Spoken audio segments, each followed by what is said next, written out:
रात के ठीक 3 बजे अनु छुपकर राजनी के कमरे में जाती है और वो तुमसे तुम तक बुक पढ़ने लगती है। सुबह 4 बजे जब वो बाहर आकर दरवाज़ा लॉक करती है तो सामने गायत्री माँ को खड़ा पाती है।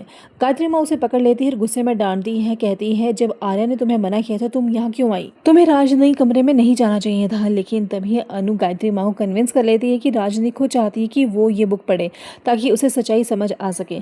गायत्री माँ मान जाती है और अनु उससे वादा लेती है कि वो आर्या को कुछ ना बताएं। पर ट्विस्ट तो तब आता है जब अनु और गायत्री की ये सारी बातचीत छुपकर मीरा सुन लेती है। मीरा इस मौके का फायदा उठाकर आर्य और राजनी की शादी की तस्वीर पुष्पा तक पहुंचा देती है, जिससे देखकर पुष्पा के होश उड़ जाते हैं। उस तस्वीर के पीछे लिखा होता है ये आर्यवर्धन है और वो जो जोड़े में उनके साथ खड़ी है वो उनकी पहली बीवी राजनंदी है।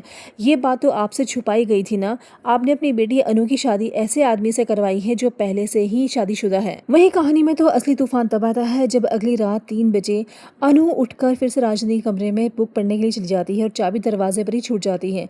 तभी यहाँ मीरा आ जाती है जो पहले से ताक में बैठी थी। वो चाबी को दरवाजे पर देखती है और मुस्कुराते हुए अपने आप से कहती है अच्छा हुआ कल मैंने अनु तुम्हारी और माँ की बातचीत सुन ली थी, अब देखो खेल और भी ज्यादा इंटरेस्टिंग होगा। फिर मीरा तुरंत अनु को उसी कमरे में बाहर से बंद कर देती है और चाबी ले जाकर चुपचाप आर्या के कमरे के ड्रॉर के ऊपर रख देती है।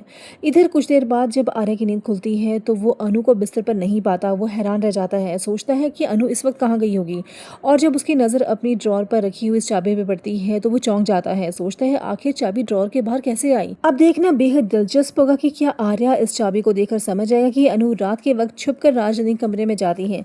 क्या आर्या खुद उस कमरे में कदम रखेगा? क्या होगा कि कहानी में जानने के लिए देते ही तुमसे तुम तक और शो के लेटेस्ट अपडेट्स के लिए सब्सक्राइब करें हमारे चैनल टेली क्लब को।